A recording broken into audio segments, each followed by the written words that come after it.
M-Tunes, associate sponsored by மக்கள் நல்வாழ்விற்கான தமிழ்நாடு சுகாதார திட்டம். வாழ்க்கையில் முன்னேற வேலை தேடுபவர்களா நீங்கள்? தகுதியோடும் திறமையோடும் உழைக்க காத்துக் கொண்டிருக்கிறீர்களா? படித்த படிக்காத அனைவருக்கும் வேலைவாய்ப்பு நிச்சயம். உங்கள் முன் தொலைக்காட்சியில் ஜாப் டைம் விரைவில்.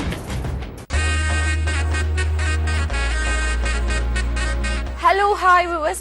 Every Monday to Friday, we're going to have a look favorite songs only at Moon TV at virtual request evening 5:30 to 6 p.m. So don't miss it. Do watch it. உன்ன love பண்ணி கட்டன பாரு என்ன சொல்ற நேர்ல வந்த பல்ல உடைச்சலாம் போற இந்த மாதிரி பசங்களுக்குலாம் உங்கள மாதிரி பொண்ணுங்க பக்கத்துல இருந்தாலே ஒரு கிஃப்ட். இந்த சீன் நான் சொன்னதா இந்த நம்பர்னு சொல்ற பாத்தியா? ஃபர்ஸ்ட் ரவுண்ட்ல ஃபர்ஸ்ட் பஞ்ச்ல அவ சாவறத பாப்பீங்க. ஓபன் பண்ணா பீஸா 3 னு ஒரு படத்தை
இது உங்கள் மூன் டிவி, என்றென்றும் உங்களுக்காக.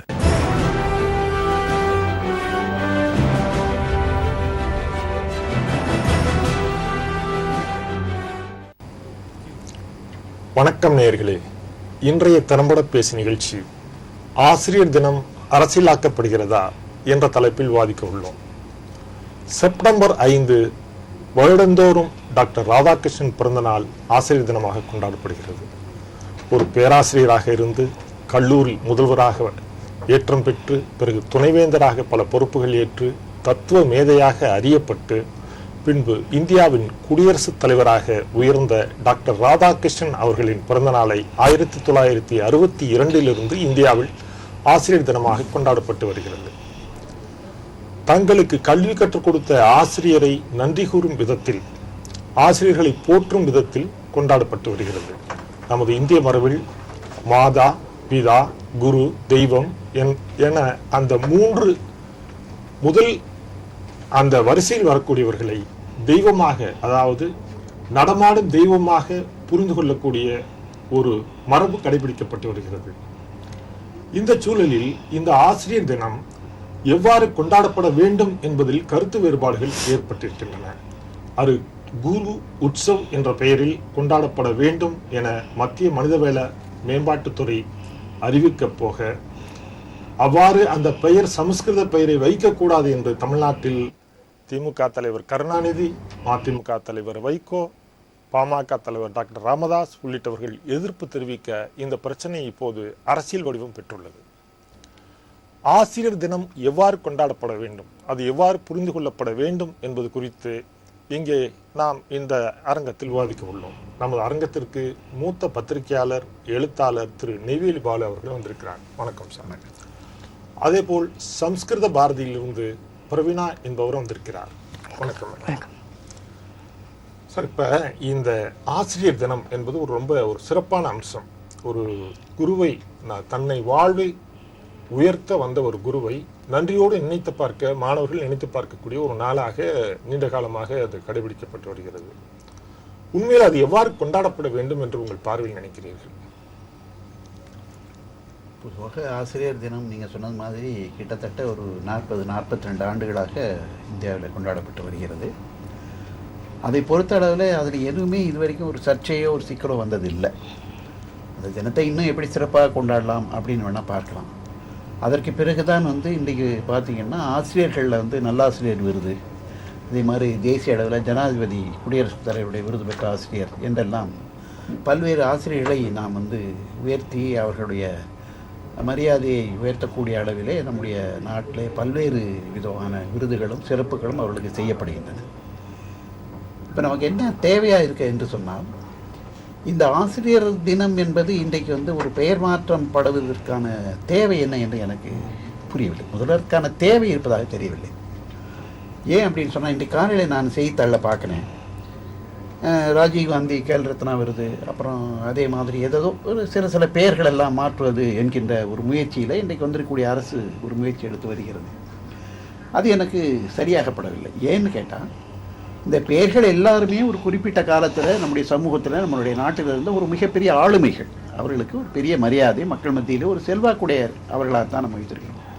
அப்போ இது என்ன ஆகிறது என்று சொன்னால், இந்த பெயர் மாற்றம் என்கிறது எங்கே போய் முடிகிறது என்று சொன்னால், இது வந்து கட்சி அரசியலாக மாற்றப்படுகிறதோ என்று சொல்லக்கூடிய ஒரு சூழல் வருகிறது. ஏற்கனவே வந்து சென்னையை பொறுத்தளவிலே, தமிழகத்தை பொறுத்தளவிலே ஒரு அண்ணா நூற்றாண்டு நூலகம் ஒன்று துவக்கப்பட்டது. உண்மையிலேயே தென்கிழக்கு ஆசியாவிலேயோ மிகப்பெரிய நூலகம். நான் அந்த நூலகத்திற்கு பலமுறை சென்றிருக்கிறேன். அவ்வளவு மிகச்சிறந்த, அவ்வளவு லட்சக்கணக்கான நூல்கள் அங்கே வந்து குவிந்து கிடக்கின்றன. அதே போல் அங்கே போகக்கூடியவர்களுக்கு படிப்பதற்கும் அதற்கான அந்த இருக்கைகள், மற்ற வசதிகள், அதே போல் வீடியோ வசதிகள், இன்டர்நெட் வசதிகள், அதே போன்ற பல வசதிகள் மிகச் சிறப்பாக, இன்னும் சொல்லப்போனால் மேல்நாட்டிலே நான் அமெரிக்காவிலே பார்த்த அந்த நூலகத்திற்கு ஒப்பான ஒரு நூலகமாக அது வடிவமைக்கப்பட்டது. அது நம்முடைய நாட்டினுடைய அரசியலிலே இன்றைக்கு அது எப்படி இருக்கிறது என்று சொன்னால், அது ஏதோ ஒரு கழிப்பறை மாதிரி இன்றைக்கு இந்த அரசாலை மாற்றப்பட்டிருக்கின்றது. அதற்கு காரணம் என்ன என்று சொன்னால், அரசியல், கட்சி அரசியல் தான் அதில் தலையிட்டிருக்கிறது என்பதை பார்க்கிறோம். அதை விட அதில் என்ன இன்னொரு வேடிக்கையும் வினோதம் அல்லது வேதனை என்ன என்று சொன்னால், இந்த அண்ணா என்ற பெயர் இன்றைக்கு ஆண்ட இரண்டு கட்சிக்குமே பொதுவான ஒரு பெயர் தான். அவர்கள் இருவரும் தலைவராக ஏற்றுக்கொண்ட ஒரு பெயர் தான். அந்த நூலகம் இன்றைக்கு வந்து இந்த கட்சி சர்ச்சையிலே மாட்டிக்கொண்டிருக்கிறது என்பதை பார்க்கிறோம். அதே போலத்தான் இந்த பெயர்களை மாற்றுவது என்பதனாலே எந்த ஒரு பயனும் விளைந்துவிடப் போவதில்லை. ஆசிரியர் தினம் என்பது அந்தந்த மொழியிலே இருக்கக்கூடியவர்கள் அவளை கொண்டாட வேண்டும். இப்பொழுது கல்வி என்பதே என்றால் அடிப்படையிலே தாய்மொழியிலே வழங்கப்படுவதுதான் கல்வி. இன்னும் சொல்லப்போனால் மனித குலத்தினுடைய வரலாற்றிலே அதனுடைய முன்னேற்றத்திலே பார்த்தோம் என்று சொன்னால், முதலிலே மொழி என்பது மனித இனத்திற்கு மட்டும்தான் இருக்கின்றது, விலங்கினத்திற்கெல்லாம் கிடையாது. விலங்கினங்களிலே அவர்களுக்குள்ளே ஒன்றுக்கொண்டு பரிமாறிக்கொள்வதற்கான சில சமிக்கைகள் இருக்கலாம், சில ஒலிகளை அவர்கள் எழுப்பலாம், அதன் மூலமாக அவர்களுக்குள்ளே ஒரு பரிமாற்றம் இருக்கலாம். ஆனால் எல்லாரும் புரிந்து கொள்ளக்கூடிய அல்லது குறிப்பிட்ட ஒரு பகுதியில் இருக்கக்கூடியவர்கள் புரிந்து கொள்ளக்கூடியதாக ஒரு சாதனம் இன்றைக்கு மனித இனத்தால் கண்டுபிடிக்கப்பட்டது என்று சொன்னால் அது மொழி மட்டும்தான். அப்போ இன்று ஒரு இனத்தை, ஒரு மனிதனை நாம் அடையாளப்படுத்துகிறோம் என்று சொன்னால், அவனை வந்து இந்த மொழியை சார்ந்தவன் என்று தான் நம்ம அடையாளப்படுத்துகிறோம். இப்பொழுது நான் வந்து இப்போ வேறு ஒரு நாட்டுக்கு போகிறேன் என்று வைத்துக் கொள்ளுங்கள். அங்கே நீங்க குறிப்பா நீங்க சொல்ல வர்றது வந்து அந்த மொழி மாற்றம் இருக்கக்கூடாது அப்படின்றது தேவையில்லை. அந்த பழைய பெயர்கள் தொன்று தொட்டு வளர்க்க இன்னொரு ஒரு செய்தி மாற்றக்கூடாதுன்னு நீங்க ஒரு செய்தி கூடுதலான சொல்றேன். இப்போ அவர் இன்றைக்கு இருக்கக்கூடிய அரசனுடைய பிரதமர் அவர் வந்து வரும்போது என்ன சொன்னார் என்று சொன்னால், மாநிலங்களுடைய உரிமைகள் வந்து கண்டிப்பாக பாதுகாக்கப்பட வேண்டும் என்று சொல்லித்தான் அவர் வந்தார். அதை சொல்லும் பொழுது இன்னொன்றும் சேர்ந்து சொன்னார். நான் 3 முறை குஜராத்தினுடைய முதலமைச்சராக இருந்திருக்கிறேன். இன்றைக்கு வந்து இந்த மைய அரசினாலே எப்படி இந்த மாநில அரசுடைய உரிமைகள் பறிக்கப்படுகின்றன என்பதை நான் நன்றாக உணர்ந்தவன் என்று சொல்லி அவர் வந்தார். அந்த மொழி மாற்றத்தின் அந்த பெயர் மாற்றம் என்பதை மாநில உரிமை சம்பந்தப்பட்டதாகவும் முந்தைய ஆட்சியினுடைய அந்த பெயர்களை மாற்றம் செய்வது வந்து முறையானதல்ல அப்படின்ட்டு அவர் சொல்ல வர்றாரு. இதுல வந்து ஒரு 2-3 விஷயம் நம்ம முக்கியமா பார்க்க வேண்டியது இருக்குங்க. முதல்ல மொழி மாற்றம் அப்படிங்கிறாங்க. எதுல இந்த மாற்றம்? இப்ப சாதாரணமா நம்ம டீச்சர்ஸ் டேன்னு இதை சொல்லிட்டு இருக்கோம். எந்த இடத்துல வேணா போய் பாருங்க, நம்ம நாட்டுல டீச்சர்ஸ் டே செப்டம்பர் 5ஆம் தேதி டீச்சர்ஸ் டே அப்படின்னு தான் செலிப்ரேட் பண்றோம். மாநிலத்துக்கு மாநிலம் ஆசிரியர் தினம் தமிழ்நாட்டுல சொல்லும்போது சிபிஎஸ்இ ஸ்கூல் எங்க வேணா போய் பாருங்க, ஆசிரியர் தினம்னு சொல்றாங்க, டீச்சர்ஸ் டேன்னு சொல்றாங்க. சிபிஎஸ்இன்றது வந்து மிக குறைந்த எண்ணிக்கையில படிக்கக்கூடிய மாணவர்கள். நம்ம வந்து தேச அளவுல பார்த்தோம் அப்படின்னா எல்லா இடத்துலயும் கண்டினியூஸா இருக்கிற ஒரு சிலபஸ் சிபிஎஸ்இ சிலபஸ். சோ அதுலதான் முக்கியமா சொல்லியிருக்காங்க. ரெண்டாவது என்ன சொல்லியிருக்காங்க, அந்த தினத்தை கொண்டாட வேண்டாம்னு சொல்லல, நம்ம நாட்டுக்கான ஒரு பாஷையில சொல்லியிருக்காங்க. அது அவ்வளவுதான். இவங்க ஏதோ வந்து வெளிநாட்டு டீச்சர்ஸ் டேங்கிறத நம்ம ஒத்துக்கிறோம். இதை வந்து ஒரு குரு உற்சவம் அப்படிங்கறது நீங்க இப்ப ஆரம்பத்துல வச்சு என்ன சொன்னீங்க, மாதா பிதா குரு தெய்வம், குருங்கிறது 3வது படி. அதே குருங்கிற வார்த்தை தானே உபயோகப்படுத்திருக்காங்க. நம்ம எல்லாருக்கும் தொன்று தொட்டி பழகிற ஒரு வார்த்தை தான் குருங்கிற வார்த்தை. சோ அந்த வார்த்தை உற்சவங்கிறது நம்ம எல்லாருக்கும் தமிழர்களுக்கு தெரியும். அந்த வார்த்தையை தான் உபயோகப்படுத்திருக்காங்க. ஒண்ணு. 2வது விஷயம், இப்ப நம்ம ஊர்ல 22 பாஷைகள் இருக்கு. அது தவிர ஆங்கிலம். இது ஒவ்வொன்றுத்தையும் எல்லாருக்கும் டீடைல்ஸ் அமைச்சிருக்காங்க. ஒவ்வொரு ஸ்டேட்டுக்கும் அமைச்சிருக்காங்க. அது நான் வரதுக்கு முன்னாடி பார்த்துட்டு தான் வந்தேன். HRD தமிழ் மொழியிலயும் உட்பட அமைச்சிருக்காங்க. அதுல ஆசிரியர் தினமும் தான் போட்டிருக்காங்க.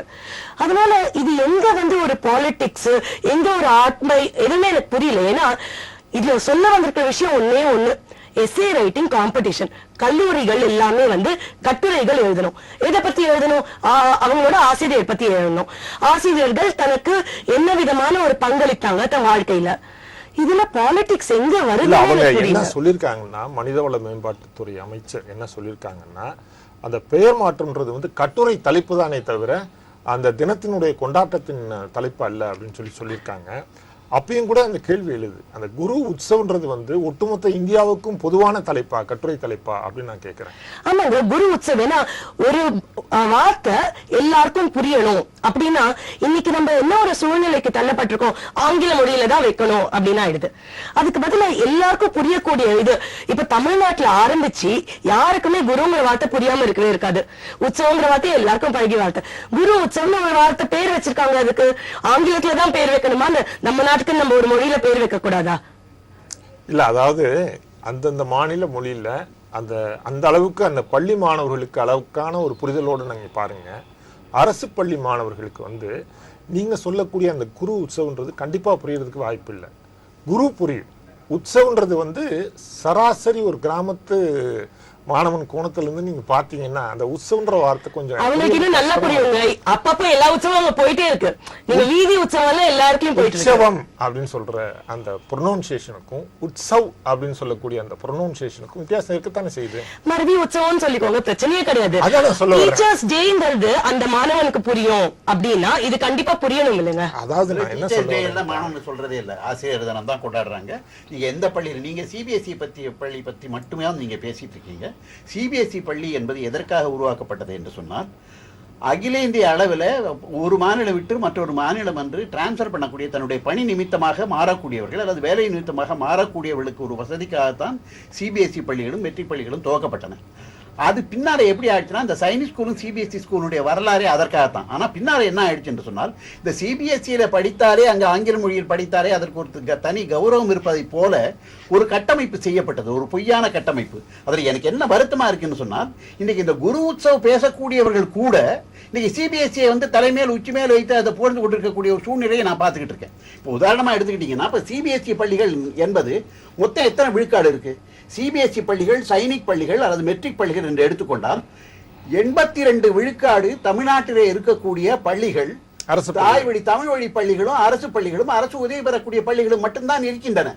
இந்த சிபிஎஸ்இ பள்ளிகளோ மெட்ரிக் பள்ளிகள் என்று சொல்லக்கூடிய இந்த பள்ளிகள் எல்லாம் 20 விழுக்காட்டை விட குறைவாக இருக்கக்கூடியது. இன்னும் சொல்ல போனால் சமூகத்திலே யாருக்கெல்லாம் வசதி இருக்கிறதோ அல்லது யாரெல்லாம் பணக்காரர்களாக இருக்கிறார்களோ, 1 லட்சம் ரூபாய் கொடுத்து பத்மா சேஷாதிரியில யார் வந்து இன்றைக்கு வாங்க முடியுமோ, அங்க அட்மிஷன் வாங்க முடியுமோ, வெளியில போறேன். நான் என்ன சொல்றேன்னா, அவங்க என்ன சொல்றாங்கன்னு சொன்னா, நம்ம டீச்சர் டே தான் கொண்டாடுறோம் இல்லைன்னு நான் சொல்றேன். 82 விழுக்காடு பள்ளிகளிலேயும் இன்றைக்கு ஆசிரியர் தினம் என்று தான் சொல்லப்படுகிறதே ஒழிய இல்ல. இன்னொன்னு தெரியுங்களா, இப்ப இந்த உற்சவம்ங்கிறது பழக்கம்னு சொல்றாங்க. எனக்கு தெரியும் எத்தனை பத்திரிகையில உற்சவத்தை சவம்னே போடுறாங்க, சானா போட்டு. அந்த வடமொழி சா போடுறது இல்ல, சானா போட்டு உற்சவம்னு போடுறாங்க. இதெல்லாம் நம்ம கண்டிக்க முடியுமா? இது தேவையில்லைன்னு சொன்னா கூட நான் என்ன சொல்றேன்னா, நம்ம வந்து ஒன்றை வந்து ஆதரிப்பது அல்லது ஒரு கருத்தை அதை வந்து நம்ம ஆதரிப்பது என்கின்ற வேற ஒரு காரணத்திற்காக இதை நம்ம நியாயப்படுத்தி பேசுவது என்பது சரியில்லை. ஏன் அப்படின்னு சொன்னீங்கன்னா, நம்முடைய வழிபாட்டிலேயே என்ன சொல்றாங்கன்னா, இப்ப பெரிய பெரிய ஆழ்வார்கள் எல்லாம் பாடி இருக்காங்க, என்னை நன்றாக இறைவன் படைத்தனன் தன்னை நன்றாக தமிழ் செய்யுமாறே, சொற்றமிடாத என்னை பாடுக என்று அவன் முருகன் சொன்னான் என்றெல்லாம் நமக்கு பாடுறோம். இன்னும் சொல்ல போனால் வைணவ சம்பிரதாயத்துல தமிழ் தான் இன்றைக்கு முதலாக இன்றைக்கு இருக்கப்படுகிறது. அந்த வேத கோஷங்களுக்கு முன்னாலே கூட இன்றைக்கு பாத்தீங்கன்னா அந்த பல்லாண்டு தான் வந்து கொண்டிருக்கிறது. அப்படி அப்படிப்பட்ட அளவிலே இன்றைக்கு தாய்மொழிக்கு தமிழ் மொழிக்கு ஒன்று கொடுக்கப்பட்டிருக்கிறது. ரெண்டாவது, நான் மீண்டும் பழைய இடத்துக்கு என்ன போறேன்னு சொன்னால், மோடி அவர் எப்படி அந்த மாநிலங்களுடைய உரிமைகள் அல்லது பல்வேறு தேசிய இனங்களுடைய உரிமைகள் பாதுகாக்கப்படும் என்று சொன்னாரே, அதற்கு மாறான ஒரு முடிவை இன்றைக்கு இது வந்து திணிக்கிறது என்பதுதான் அதுல ஒரு பிரச்சனை. இதுல மாறான என்ன விஷயம் இருக்குன்னு எனக்கு இது வரைக்கும் புரியல. இவர் முதல்ல சொன்ன அதே விஷயத்துக்கு தான் நான் இன்னும் வரேன். ஒவ்வொரு மாநிலத்துக்கும் அவங்களோட மொழியிலேயே எழுதப்பட்டிருக்கு. ஆசிரியர் தினம்னு சொல்லிதான் மாவட்டத்துக்கு அனுப்பப்பட்டிருக்கு. அந்த ஒரு எஸ்ஏ ரைட்டிங் காம்படிஷனுக்கு அவங்க வந்து குரு உற்சவ்னு பேர் வச்சிருக்காங்க. இதுக்கு கூட ஒரு மாநில அளவுல உரிமை இல்லையா? இது என்ன இவங்களோட, அதாவது இப்ப நம்ம நாட்டுல எப்படி ஆயிடுச்சுன்னா, எனக்கு வந்து ஹாக்கி பிடிக்குதுன்னா கிரிக்கெட்டோட விரோதி, கிரிக்கெட் பிடிக்குதுன்னா ஹாக்கியோட விரோதிங்கிற மாதிரி ஒரு பேரை நான் ஒரு வச்சேன்னா உடனே தமிழுக்கு விரோதி. ஏன் தமிழ், இவர் சொன்ன அதே ஆழ்வார் எத்தனை பேர் வந்து தமிழோட மொழி அதோட பெருமையை பத்தி பேசியிருக்காங்க. அதே செயல்ல வேதங்கள் அப்படின்னு இவர் சொன்னாரு, வேதத்துக்கு அப்புறம் தான் தமிழுக்குன்னு அதையோட உரையாவே இவங்க தமிழ்ல எழுதியிருக்காங்க.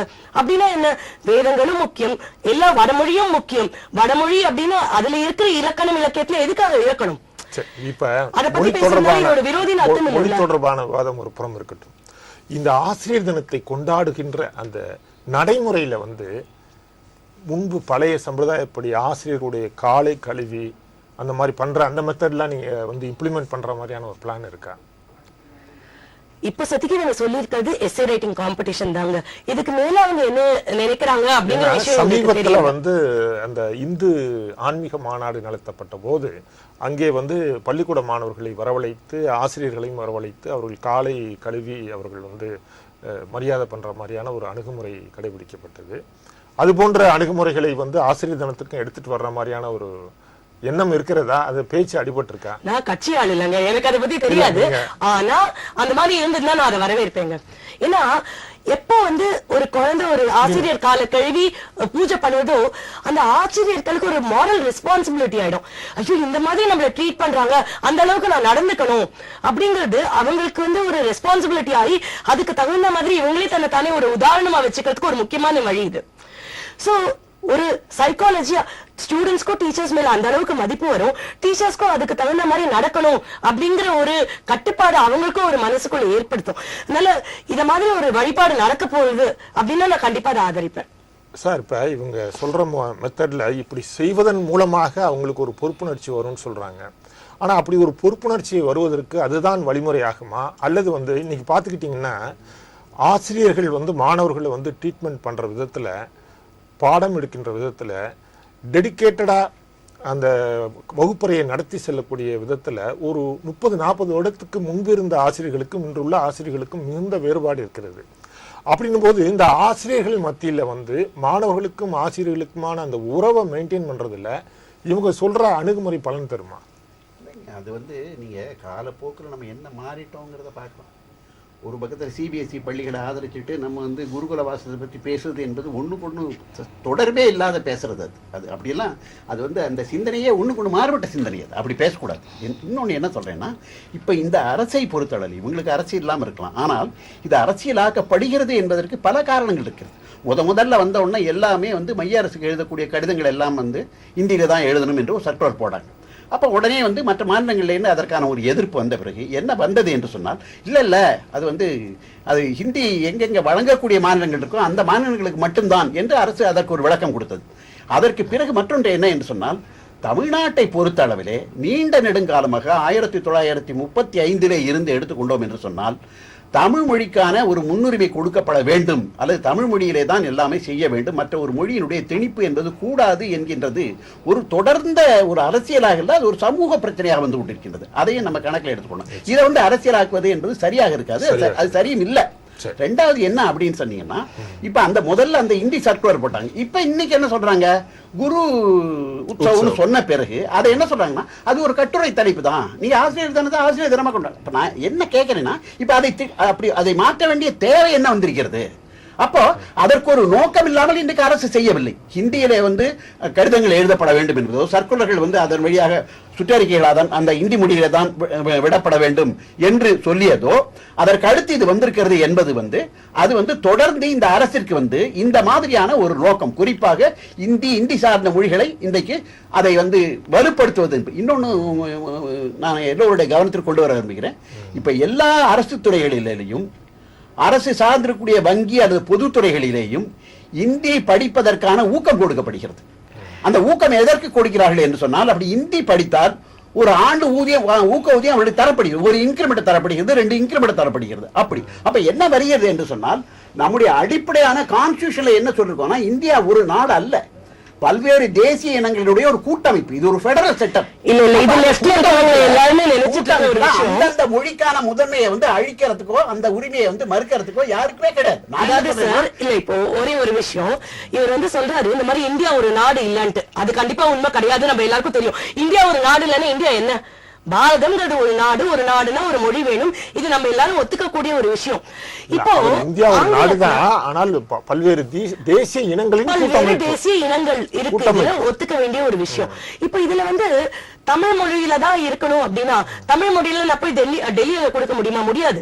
எல்லாருக்கும் ஒவ்வொரு மொழியில தான் கொடுக்கணும். சோ அந்தந்த ஸ்டேட்டுக்கு அந்தந்த மொழியில கொடுத்துட்டு ஓவரால் அவங்க அதுக்கு ஒரு பேரை வைக்கிறாங்க. பாக்குற எல்லாத்தையுமே நம்ம வந்து ஒரு அரசியல் கண்ணோட்டம் இருக்கும் இருக்கும் இருக்கும் நினைச்சிட்டே பார்த்தா இல்லாததே நமக்கு அப்படிதான் தோணும்.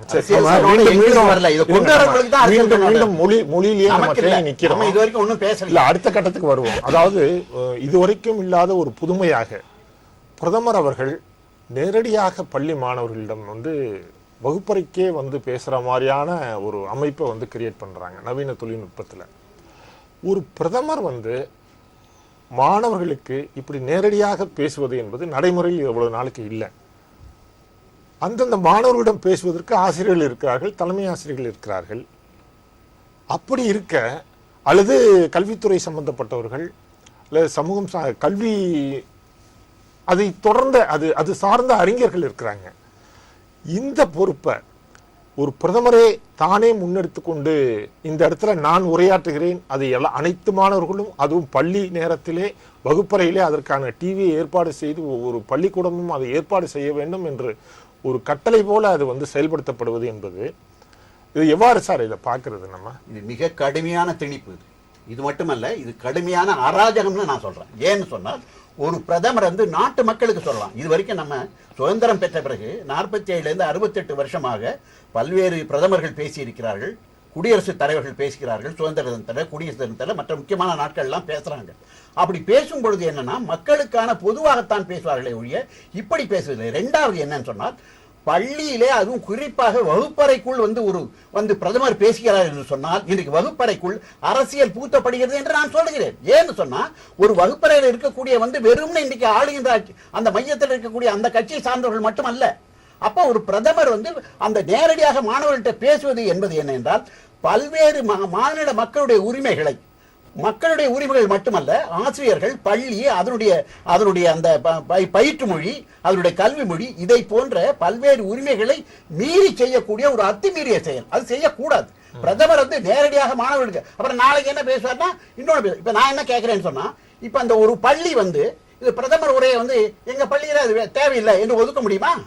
முடியாது. ஏன்னு கேட்டா, பிரதமர் பேசும்பொழுது நம்ம தமிழ்நாட்டை இன்றைக்கு எடுத்துக்கொள்ளுங்க. இப்ப இங்க சைதாப்பேட்டையில ஒரு பள்ளி, இப்ப நம்ம மாம்பலத்துல ஒரு பள்ளி இருக்கு, அது இதுல ஒரு அவென்யூல ஒரு பள்ளி இருக்கு. அது அரசு பள்ளி, அரசு பெண்கள் பள்ளி. அது ஒரு சென்னையிலேயே ஒரு 1ஆம் நம்பர் ஒரு முதல் தரமான பள்ளி, 100க்கு 100 விழுக்காடு. கடந்த 12-13 ஆண்டுகளாக அந்த பள்ளிக்கு ஒரு நல்ல பெயர் இருக்கிறது. இப்ப நான் என்ன கேட்கிறேன்னா, பிரதமர் மோடி நாளைக்கு பேசுகிறார் என்று சொன்னால், அந்த பள்ளியில் இருக்கக்கூடிய எத்தனை மாணவர்களுக்கு அது புரியும்? அவர் இந்தியில பேசினாலும் சரி, அல்லது அவர் ஆங்கிலத்தில் பேசினாலும் சரி, அது எப்படி புரியும்? இப்ப பிரதமர் இன்னைக்கு ஜப்பான் போயிருக்கிறார், எங்க பேசுறாரு? அவருடைய மொழியில தான் பேசுறாரு. அவர் ஒன்றும் ஜப்பான் மொழியிலும் பேசல, ஆங்கிலத்திலையும் பேசல.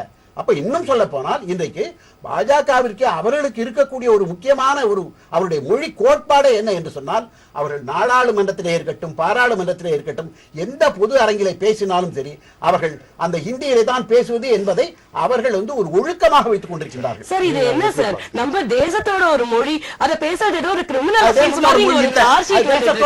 தேசத்தோட ஒரு மொழி அல்ல, பல மொழிகளில் அது ஒரு மொழி.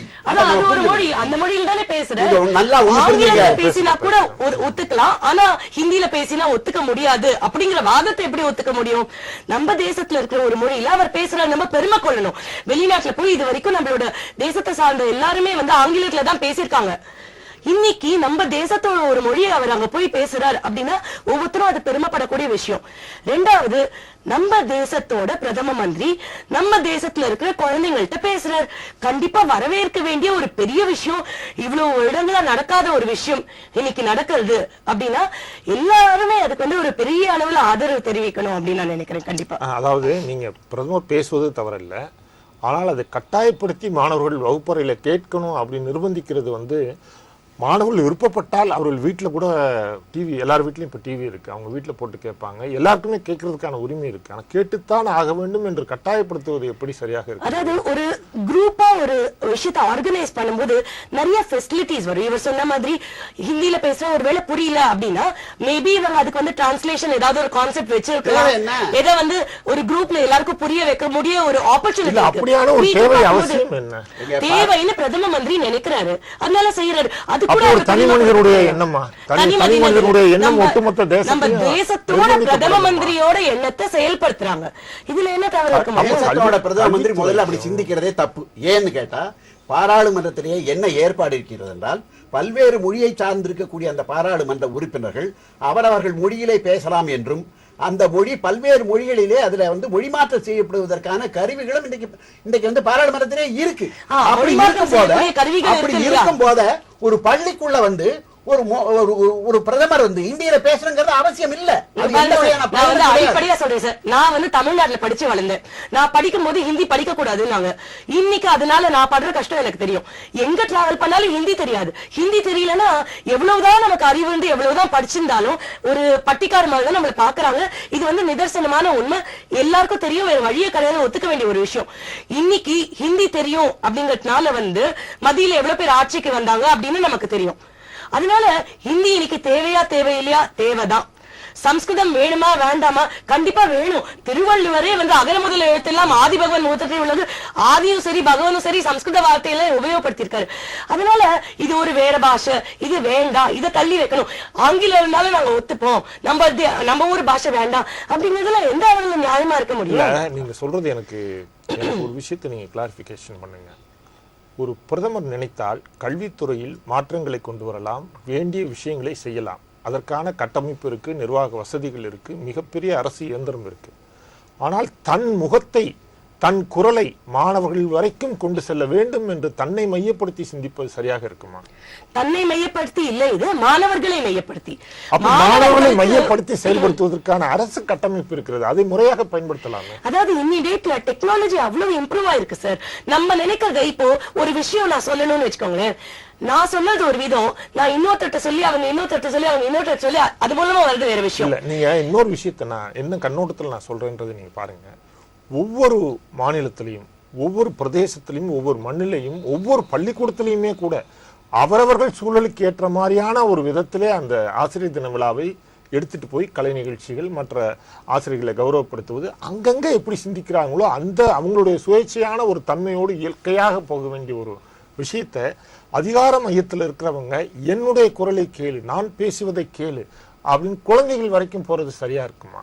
அவர் பேசட்டும், அவருடைய மொழிபெயர்ப்புகளை வந்து ஆசிரியர்கள் சொல்லட்டும், இந்த மாதிரி பேசியிருக்காரு, பிரதமர் பேசியிருக்காருன்ற தகவலை கொண்டு போய் கொடுக்கட்டும், அதெல்லாம் சரி. அதுதான் சார் சொல்றேன். இப்போ ஒரு விஷயத்த அப்படியே கேட்கறதுக்கும், யாரு சொல்றாங்களோ அவங்க கிட்டே இருந்து கேட்கறதுக்கும், அதுவே வந்து மருவி இவ்வளவுக்கு வந்துட்டு அப்படியே இந்த ஒருத்தர் சொல்றதுக்கும் நிறைய வித்தியாசம் இருக்கு. அந்த காலத்துல முடியாது, அப்படிதான் வந்தாகணும். இன்னைக்கு டெக்னாலஜி இந்த அளவுக்கு முன்னேறி இருக்கு. ஒரே நேரத்துல 10,000 இடத்துல தெரிய முடியும் அப்படின்னா உபயோகப்படுத்தி பார்க்கலாமே. ஒரு முயற்சி தான் கொடுத்து பாருங்களேன். அது அவர் உபயோகமே படுத்தக்கூடாது, ஆரம்பத்துக்கு முன்னாடியே தடை போடணும். எதுக்கு? ஒரே நிமிஷத்துல நீங்க சொல்லுங்க. பிரதமர் வந்து இந்த பிரச்சனையில அவர் சில முக்கியமான கருத்துக்களை மாணவர்களுக்கு சொல்ல விழைகிறார் என்று நான் எடுத்துக்கொள்கிறேன். ரொம்ப நாணயமாக நேர்மையாக எடுத்துக்கொள்கிறேன். அப்படி உண்மையாகவே பிரதமர் தன்னை பற்றி, இந்த கல்வியை பற்றி அல்லது மாணவர்களுக்கு ஏதேனும் சொல்ல வேண்டும் என்று அவர் நினைத்தார் என்று சொன்னால், அதை நியாயமாக செய்ய வேண்டிய முறை என்ன என்று சொன்னால், அந்தந்த மாணவர்களுக்கு அல்ல அந்தந்த மாநிலங்களில் இருக்கக்கூடிய மொழி வாரியாக அதை சொல்வது என்பதுதான் அந்த கருத்து போகும். அதை விடுத்து நேரடியாக அந்த மொழியைத்தான் கேட்க வேண்டும் என்று சொன்னால், இது வந்து நீங்க ஜெர்மனியில நாசி ஹிட்லர் சொன்ன மாதிரி தான் இது வரும். அது மாதிரி அதை தவிர வேற ஒன்றும் வராது. இன்னொன்னு சொல்றேன், இந்தியா இன்றைக்கு பல நாள் உறுதிமொழி இன்னைக்கு எடுத்துக்கிறோம். சுதந்திர தினத்தன்னைக்கு உறுதிமொழி எடுக்கிறோம், குடியரசு தினம் எடுக்கிறோம், வன்முறை எதிர்ப்பு நாள் அந்த மாதிரி உறுதிமொழி எல்லாம் எடுத்துக்கொள்கிறோம். அந்தந்த மாநிலத்தில் இருக்கக்கூடிய முதல்வர் வந்து அது செய்யறார். அப்படி சொல்லும் போது எப்படி செய்யறோம் தெரியுமா? அந்தந்த மாநில மொழியில் அது மொழியாக்கம் செய்துதான் நம்ம செய்யறோம். அந்த மொழியிலே செய்யறது இல்லை. உண்மையாகவே மோடி அவர்கள் நம்முடைய பிரதமர், அதுல ஒண்ணு ரெண்டாவது கருத்தே கிடையாது. அவர் வந்து ஏதாவது இந்த மாணவர்களுக்கு சொல்ல வேண்டும் என்று உண்மையிலேயே விரும்பினார், அவருடைய கருத்து போக வேண்டும் என்று சொன்னால் அந்த